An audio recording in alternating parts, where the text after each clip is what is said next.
লেখা আছে, এটা কোরআনে লেখা আছে। আল্লাহর আয়াত যারা না মানে তাদের আমি পুড়িয়ে, কোরআনে লেখা আছে, তাদের আমি পুড়িয়ে দেব এবং তার ওই নূতন চামড়া তৈরি করব আবার। এটা লেখা আছে কোরআনে। যে হিংসার বীজ সারা পৃথিবীতে মুসলমান ভাইরা ছড়াচ্ছে, সব মুসলমান না কিন্তু, হজিকতি, তরিকতি, শরীয়তি, মানবতি পথের মুসলমানরা শরীয়তি মুসলমানদের থেকে অত্যাচারিত হয়। হ্যাঁ বন্ধুরা, অসীম সরকার ঠিক এই কথাটাই বলেছিল।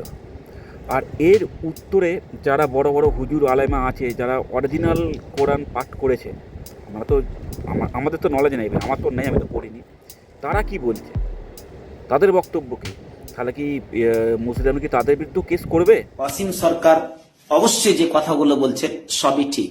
যদি এরকম কিতাব যদি অসীম সরকার কোর্টে যদি হাজির করে দেয়, পার্লামেন্টে যদি নিয়ে যায়, কোর্টে যদি এই ধরনের কিতাবকে যদি অসীম সরকার নিয়ে যায়, মানে এরকম কোরআন শুধু তর্জমা করা হয়েছে, ব্যাখ্যা বিশ্লেষণ করা হয়নি, যেই কিতাবের মধ্যে ব্যাখ্যা বিশ্লেষণ তাফসির করা হয়নি, এই ধরনের কিতাবকে যদি অসীম সরকার কোর্টে যদি নিয়ে যায়, মুসলিম ফেঁসে যাবে। এই হুজুরটা কি বলছে যে এরকম বই যদি কোর্টে নিয়ে যাওয়া হয় তাহলে নাকি মুসলিমরাই ফেঁসে যাবে। ঠিক আছে, তো ওই যা মুসলিম ভাইদেরকে আমার কাছে আমার একটা প্রশ্ন, তাহলে কি অসীম সরকার ঠিক বলেছিল? তাহলে কি অসীম সরকার ঠিক বলেছিল? আর যদি অসীম সরকার ভুল বলে থাকে, তাহলে এখনও পর্যন্ত অসীম সরকার অ্যারেস্ট হয় না কেন? মানে কি, তোমরা এই হুজুরের কথা শুনে তো মনে হচ্ছে যে অসীম সরকার ঠিকই বলেছে, অসীম সরকার ঠিক কথা বলেছে, এই হুজুরও বলছে, আর একজন আছে বাংলাদেশের, তার কথা একটু। অসীম সরকার বলেছেন কোরআন অমুসলিমদের হত্যা করার বিধান দেয়। তারপর বলেছেন এই কোরআন অমানবিক। এমন কথা কোরআনে লেখা থাকলে সেই কোরআনে তিনি প্রস্তাব করতে পারেন, আগুনে পুড়িয়ে ফেলতে পারেন কথাগুলো। অতঃপর যখন নিষিদ্ধ মাসগুলো অতিবাহিত হয়ে যাবে, তখন তোমরা মুশরিকদেরকে যেখানেই পাও হত্যা করো এবং তাদেরকে পাকড়াও করো, তাদেরকে অবরোধ করো এবং তাদের জন্য প্রতিটি ঘাঁটিতে বসে থাকো। তবে যদি তারা তাওবা করে এবং সালাত কায়েম করে আর যাকাত দেয়, তাহলে তাদের পথ ছেড়ে দাও। নিশ্চয়ই আল্লাহ বড়ই ক্ষমাশীল, পরম দয়ালু। আমি যতদূর জানি, এটা তো চলুন এ তো দেখাচ্ছে, লেখা আছে, মানে হিসাব বলছে যেসব মুসলিমরা কোরআন মানে না, কোরআনের আয়াত অস্বীকার করে, তারা নাকি নাস্তিক। ঠিক আছে, তারা নাকি নাস্তিক হয়ে যায়। মানে এটা যদি লেখা থাকে, তাহলে ভাই কিসের এফআইআর? কিসের এফআইআর ভাই, যদি লেখাই থাকে?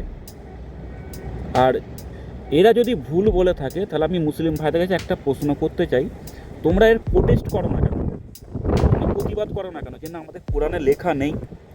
এটা শুধু এই দুজন না, আর একজন বলছে। আয়াতটাকে অনেকেই বলে সন্ত্রাসী আয়াত। সন্ত্রাসী আয়াত দেখেন, তর্জমা করলে শব্দ দৌড় দিবেন। তর্জমা করবো, সূরা তওবা 5 নম্বর আয়াত। এখানে শুনেন কি বলছেন।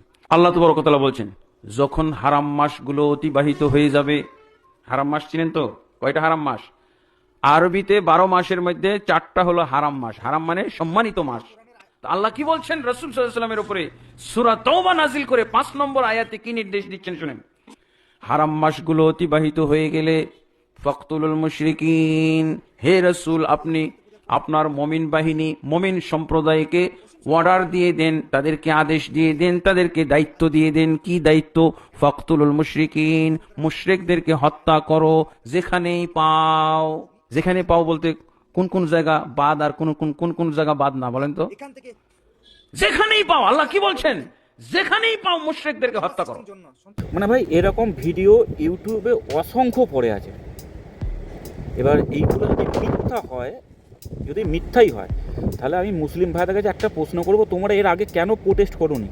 মানে মুসলিম বলছে বলে ঠিক বলছে, আর কোনো হিন্দু বলছে মানে সে কথাটা ভুল বলে ফেললো, সেটা লেখা নাই, তাই তো? এরকম দ্বিচারিতা কেন? যদি তোমাদের প্রোটেস্ট করার হয় সবার নামেই করো না, এফআইআর করার হলে সবার নামেই করো। আর তোমাদের এফআইআর যে করেছো, এখনো পর্যন্ত অসীম সরকার অ্যারেস্ট হয়নি। পুলিশের দম নিয়ে ওকে অ্যারেস্ট করার, তার কারণটা হুমায়ুন কবিরের কাছ থেকে শোনো। অসীম সরকার আমাদের পবিত্র ধর্মগ্রন্থকে নিয়ে যে কুরুচিকর কথা বলেছেন, সেই ব্যাপারে অনেক এফআইআর হয়েছে, তবু কিন্তু উনি অ্যারেস্ট হচ্ছেন না কেন? যতক্ষণ পর্যন্ত আরএসএস এর মোহন ভাগবতের নির্দেশ না আসবে, ততক্ষণ পর্যন্ত মমতা ব্যানার্জির প্রশাসনের অসীম সরকারের গায়ে হাত দেওয়ার ক্ষমতা নেই। মানে মোদ্দা কথা, গোদা বাংলার কথা হচ্ছে, প্রশাসন না চাইলে অসীম সরকারের একটা ভালো ছেড়ে যাবে না, এটা হচ্ছে সত্যি কথা। অ্যারেস্ট করা তো অনেক পরের কথা।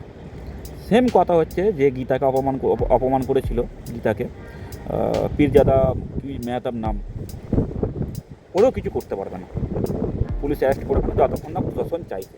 মানে সব কিছু প্রশাসনের হাতে।